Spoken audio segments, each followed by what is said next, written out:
Praise the Lord. मसीह यीशु के मुबारक नाम में आप सबकी सलामती हो, आपकी भी सलामती हो। खुदा आप सबको बरकत दे, आपको भी बरकत दे।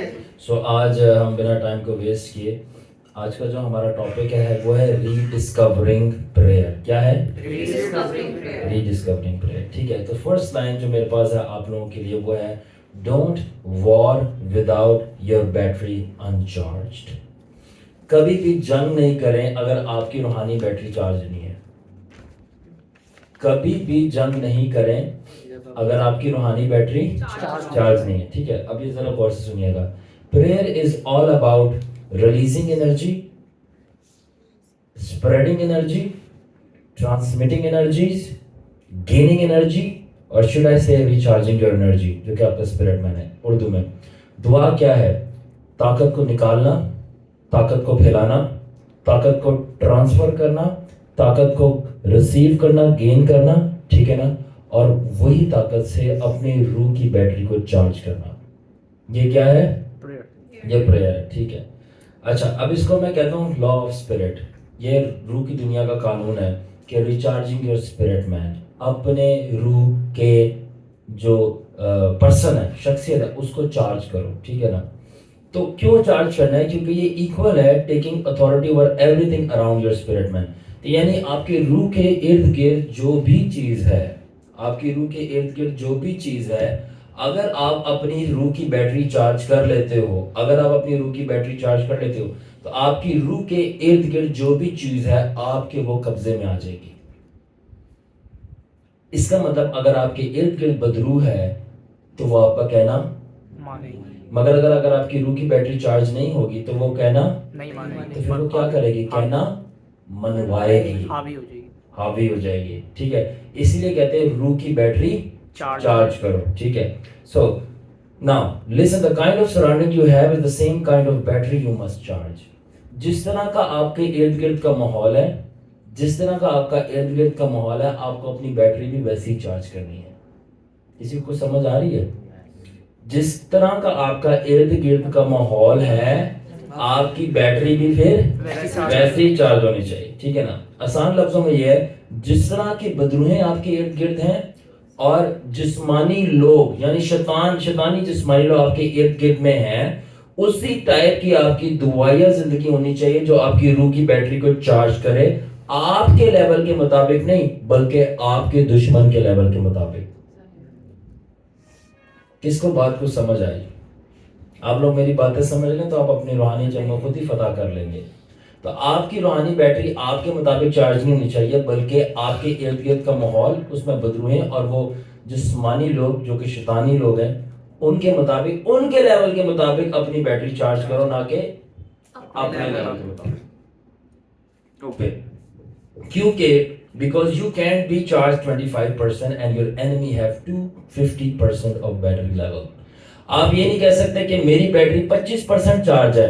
सब फोन इस्तेमाल करते हैं ना, आप ये नहीं कह सकते कि मेरी बैटरी सिर्फ 25% चार्ज है और आपके दुश्मन की जो बैटरी है वो 250% चार्ज है। कैसे लड़ोगे? फिर कहते हो कि यीशु ने जान देती, यीशु का नाम जो है वो काम नहीं करता, बदरुआ देता, वो निकलदियां नहीं है। यीशु के नाम में मसला नहीं है, आपकी बैटरी में मसला है। समझ आ रही है मिस्टर हनी? तो यीशु के नाम से पहले अपनी बैटरी चार्ज करो, फिर कॉल लगाओ ऊपर, फिर बरूनी इमदाद आएगी फरिश्तों की। ठीक है, सो अगर आपकी 25% चार्ज है बैटरी और आपके दुश्मन की 250% बैटरी चार्ज है, बैटरी चार्ज से मतलब है कि आपकी रूह में कितनी ताकत है, तो फिर कौन जीतेगा, आप या दुश्मन? गुड, ये तो सही पता है आप लोगों को। पता है प्रैक्टिस कौन कर रहा है? मैं तो कर रहा हूँ। आई एम डूइंग इट, इसलिए मैं बैठा हूँ। इनफैक्ट मेरी इस हद तक बैटरी चार्ज है कि मैं दूसरों की बैटरी चार्ज कर सकता हूँ। आए हाय, रात की हुई है चार्ज। जिसको प्रूफ चाहिए वो BUF ग्रुप खोल के देख ले। ऑलराइट, सो दानियल दिन में कितनी दफा दुआ करता था? 3 दफा। कितने रोजे रखे? 21। मूसा ने कितने रोजे रखे? कितनी दफा? 2 दफा, यानी 80 रोजे। तो मूसा और दानियल ने अपना जो माहौल था, मूसा जो था मिस्र से निकाल के ला रहा था उनको, और दानियल जो था वो किस में था, किस सिटी में था या इलाके में? बेबीलोन, बाबल कहते हैं उर्दू में, बाबल में। तो इंतहाई शैतानी इलाका था। तो उनको 21 रोजे लगे या 40 रोजे लगे कि अपनी उस लेवल की बैटरी चार्ज करें ताकि उसका मुकाबला कर सकें जो आप इर्द गिर्द का माहौल है, जो कि फिरौन and there was something else. राकाशिकी अलाबाका अलाबाकोशिकी लेबेकी। So that's how you cover the back noises. Hallelujah, Jesus. Hallelujah. Smart. Okay. So अब ये जरा बात गौर से सुने, क्योंकि मैं खुदावन के साथ चल के काफी सारी चीजें सीखी हैं, और वो ये है, not just by faith but you also need level of grace. आपको सिर्फ ईमान नहीं चाहिए, बदरूहों का, दुश्मनों का, इर्द गिर्द के माहौल का मुकाबला करने के लिए आपको सिर्फ क्या? ईमान नहीं चाहिए, आपको अपने दुश्मन के लेवल का फजल भी चाहिए। कि आप सिर्फ बोलो कि यार मेरे पास ईमान है, मैं जाकर जो हूं, आपके सामने देव खड़ा हुआ है, बदरूहों का स्ट्रॉन्ग मैन खड़ा हुआ है, ठीक है, या कह लो वो क्या तुम लोग नाम लेते हो उसका, दानव। मैंने तो वैसे कभी नाम नहीं सुना, मगर अब ये लोग मुझे सिखा देते हैं नाम। दानव खड़ा हुआ है। दानव को किस को पता दानव क्या होता है?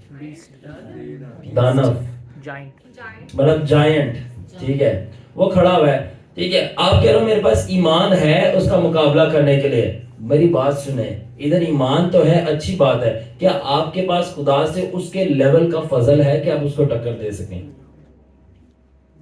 तो यहाँ पे ईमान की बात नहीं है, फजल की। आगे बात सुने, know the level and rank of your enemy before you fight them. इससे पहले कि आप अपने दुश्मन का मुकाबला करें, क्या मैं कह रहा हूं, इससे पहले कि आप अपने दुश्मन का मुकाबला करें, कुछ जादूगर से लड़ने लगे हो, ठीक है, कौन सा फ्री मेसन है, कौन सा इल्यूमिनाटी है, कौन सा सेटनिस्ट है, कौन सा विच है, कौन सी बदरू है, कौन सा स्ट्रॉन्ग मैन है, इससे पहले कि आप उसका मुकाबला करने लगे हो, उसके लेवल और उसके रैंक को जान लो, क्योंकि हो सकता है आपको उससे छोटा हो। Are you understanding me? Okay, so क्योंकि अगर उनका रैंक आपसे ज्यादा हुआ तो क्या होगा? आप हार जाओ, मारे जाओ। हाँ, मारे जाओ, हारे जाओगे या मारे जाओगे, दोनों में से एक चीज हो जाएगी, ठीक है ना। अगर यीशु आ गया आपको बचाने के लिए, आप बच जाओगे, और अगर नहीं आया तो आप मारे जाओ। तो इससे पहले कि before you can fight demons और डू समथिंग फॉर गॉड, ठीक है ना, आस्क योरसेल्फ टू थिंग्स। इससे पहले कि आप बदरुओं से लड़ाई करो या खुदा की खिदमत करो, क्या क्या करो? बदरुओं से लड़ाई करो या अपनी खिदमत करो। बदरुओं से लड़ाई या खुदावन की खिदमत करो, ठीक है। आपने अपने आप से दो सवाल पूछने हैं, ठीक है। पहला सवाल यह है कि आपकी रूह की कितनी बैटरी चार्ज है, या बदरुओं से लड़ाई हो रही है या खुदावन की खिदमत है। तो सबसे पहले यह पूछना है आपकी रूह की कितनी बैटरी चार्ज है, ठीक है ना। दूसरी बात यह है कि आपने ये पूछना है कि आपके दुश्मन की कितनी बैटरी चार्ज है, आपको उसको भी जानना है। तो पहले ये पता करना है बैटरी चार्ज है कि नहीं है, फिर दूसरा ये कि आपकी कितनी चार्ज है, फिर आपके मुखालिफ की कितनी बैटरी चार्ज है। हो सकता है कि आपके बैटरी मुखालिफ की फुल चार्ज और आपकी चार्ज ही ना हो, और आप जो हो सिर्फ ईमान पे जी रहे हो, और आपकी ईमान की कश्ती आराम से डूब जाएगी। याद रखना, ईमान फसल के बगैर कुछ भी नहीं कर सकता। ईमान जो है वो अनदेखी चीजों का सबूत है। वो अनदेखी चीज क्या है? फजल। तो ईमान से आपको फजल में एंटर करना है। अगर ईमान से फजल में एंटर नहीं है, रुक जाओ, पहले ईमान से फजल में एंटर कर जाओ। जब फजल में एंटर हो गए, वो किसी चीज का भी हो सकता है, बदरूह निकालने का, शिफा देने का, बिजनेस का, वगैरह वगैरह। उसके बाद जिस भी चीज में हाथ डाल रहे हो डालो, तो आप कामयाब हो गए। किस किस को बात समझ आ रही है? फजल नाल ऐ रब बख्श गुनाह सब मेरे। ओके, ये अलग चीज है। सो अब मेरी बात याद रखें कि रूह के अंदर आपकी बैटरी 100% चार्ज नहीं होती। रूह के अंदर आपकी बैटरी 100% चार्ज नहीं होती। क्यों नहीं होती? इसलिए नहीं होती कि रूह के अंदर आप जितनी बैटरी चार्ज करना चाहो कर सकते हो।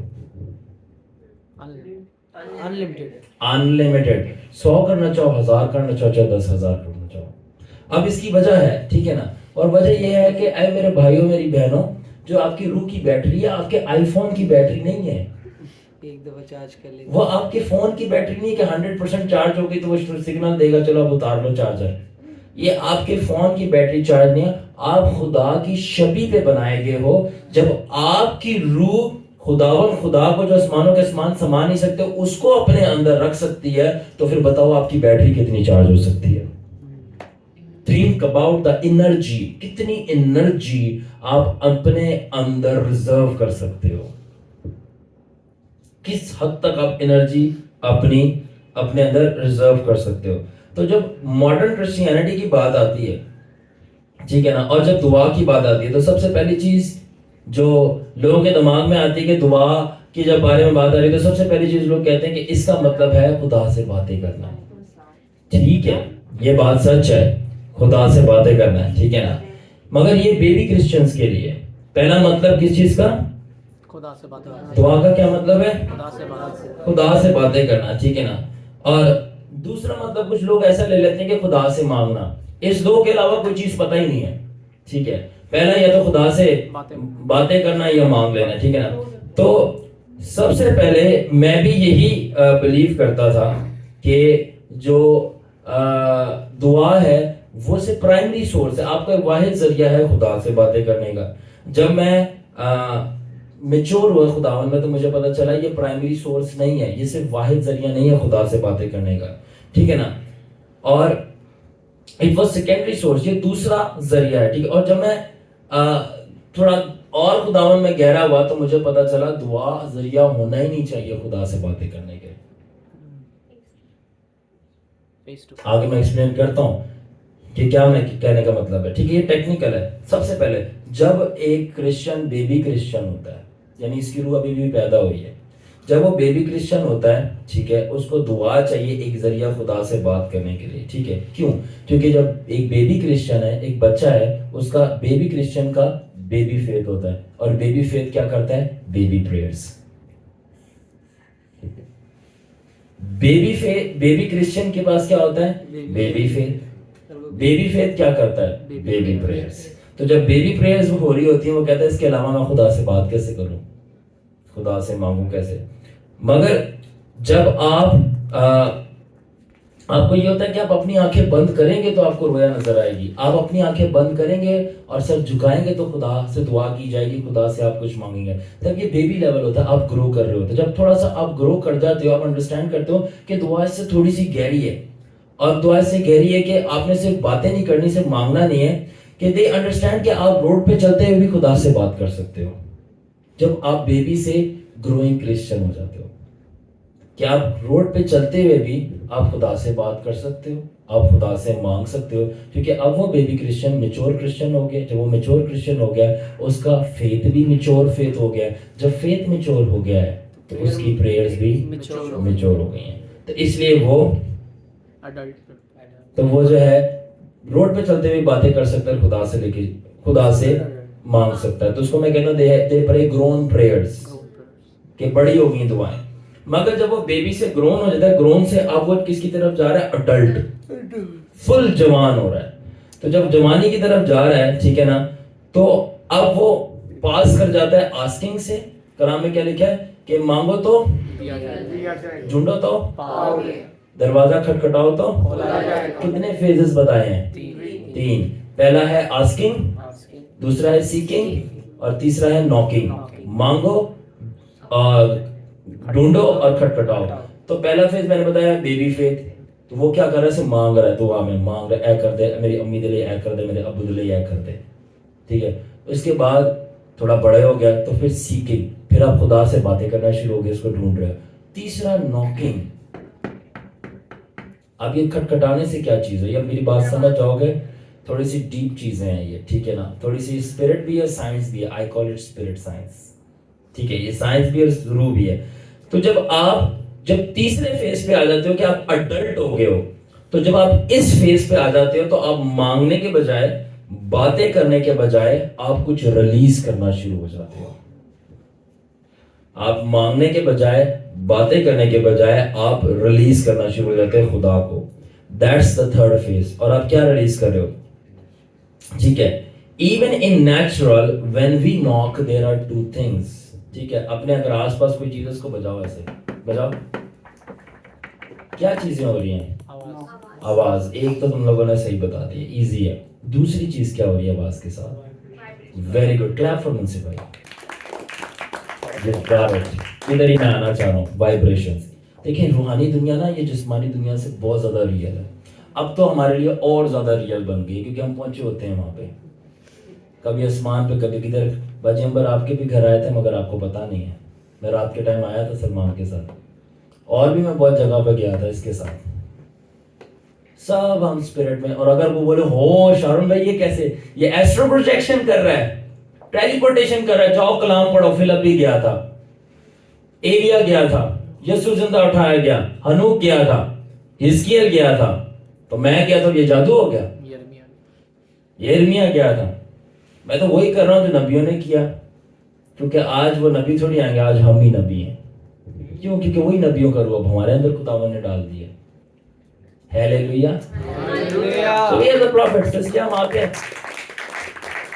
मैं रात को आपके घर दोबारा जाने के बाद दोबारा रात को आ गया था दूसरे सलमान को लेकर, क्योंकि मैं चेक करने आता हूँ कि मेरी भेड़ें क्या कर रही हैं और मेरी भेड़ों के साथ दूसरे कुछ भेड़िए क्या कर रहे हैं। मैं रात को आके चेक करके गया था, और जो थोड़े बहुत वायरस थे उनको डील करके साइड पे लगा के चला गया था। और ये लोग मुझे मना करते हैं, चौरों ना छेड़ियो जे, ना छेड़ियो जे, ना करियो जो। मैं क्या, कुछ नहीं कर रहा, मैं कुछ नहीं, जरा सा थोड़ा ना ना ना ना ना करते करते भी 2-3 को मैं तो नहीं चढ़ा देता होता हूँ। बदरुओं की मैं बात कर रहा हूँ, बंदों को कुछ नहीं कहता मैं।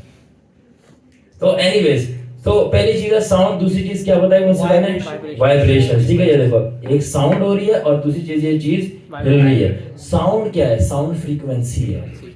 क्या है? फ्रीक्वेंसी। वाइब्रेशन क्या है? अगर कोई चीज हिलती है, ठीक है, गुड, एनर्जी है। ठीक है ना, इसको फ्रिक्शन बोलते हैं, रगड़। रगड़ करने से क्या चीज पैदा होती है? फ्रिक्शन से, हाँ, वेरी गुड। हीट क्या है? फायर। हीट गर्मी की तपिश क्या है? आग। तो यानी जब हम खटखटा रहे हैं तो दो चीजें पैदा हो रही हैं। एक तो हो रही है साउंड जो कि फ्रीक्वेंसी है, दूसरी चीज हो रही है वाइब्रेशन जो कि आग है।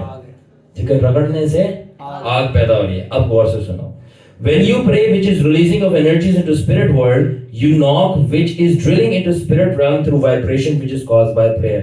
तो दुआ जो है वो मैंने कहा कि एनर्जीज का निकालना है। तो इसका मतलब जब आप दुआ करते हो तो आप रूहानी दुनिया के अंदर वाइब्रेशंस करके सुराख कर रहे हो, ताकि आपकी दुआ की फ्रीक्वेंसी खुदा तक पहुंच सके।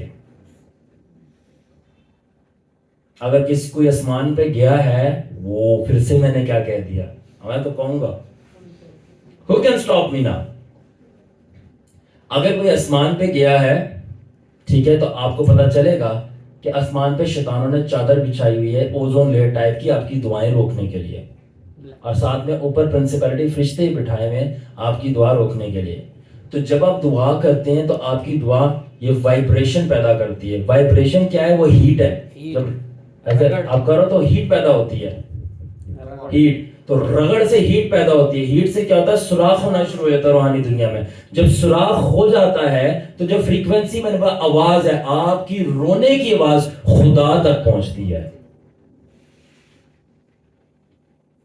अंडरस्टूड?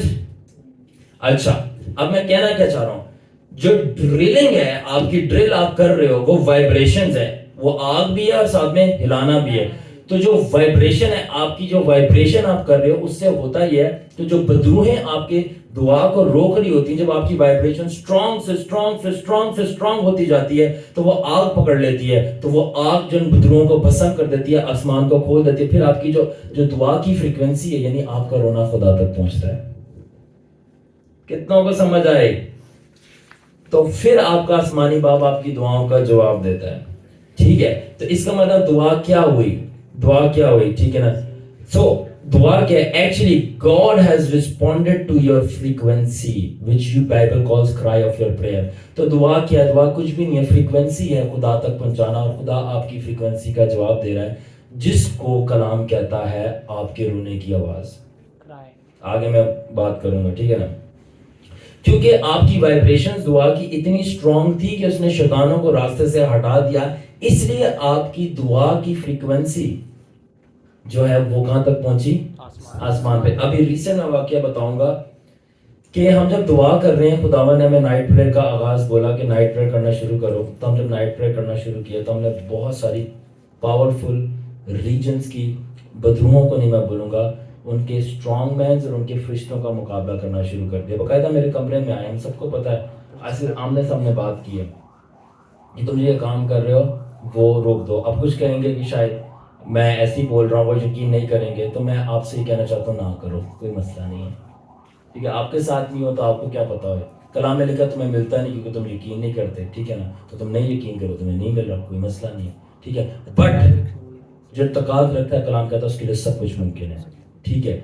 तो जब ये सब चीज़ें एक्सपीरियंसेस हमारे साथ होना शुरू हुई, मैं इसलिए कह रहा हूँ क्योंकि कुछ मजहबी लोग हैं वहाँ पे जो कि इन बातों को नहीं मानेंगे, तो कोई बात नहीं मानो, मगर जो मानेगा वो खुदा की गहरी चीज़ों में जाएगा, ठीक है। यीशु की बातों को भी सब नहीं मानते थे कि वो कैसे मौजाद कर रहा है, ऑलराइट।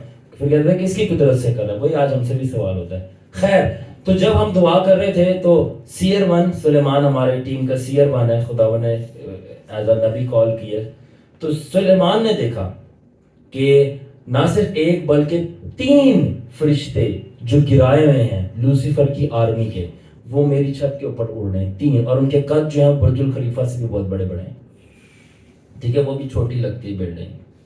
तो एक दफ़ा तो सलमान और मैं ऊपर जाके देख के आए थे, उसने बोला शान में आपको दिख रहा है, मैंने कहा था ऊपर आओ, फिर मैंने हाथ पकड़ा ऊपर गया, मैं देख के परेशान हो गया, इतना बड़ा, और उसका मुआवजना ऐसे कि अगर मैं उसके सर पे बैठूं तो मैं चूंटी के बराबर हूँगा, इतना बड़ा फरिश्ता। फिर एक रोकने के लिए आया, उससे पहले हमसे बात करके गया कि अभी दुआ नहीं करो, नाइट प्रेयर रोक दो। उसके बाद कह रहा क्योंकि तुम्हारी नाइट प्रेयर मेरे पूरे नेटवर्क को पैरालाइज कर रही है, जो बदरुओं का मैंने बिछाया हुआ है, इसलिए दुआएं रोक दो।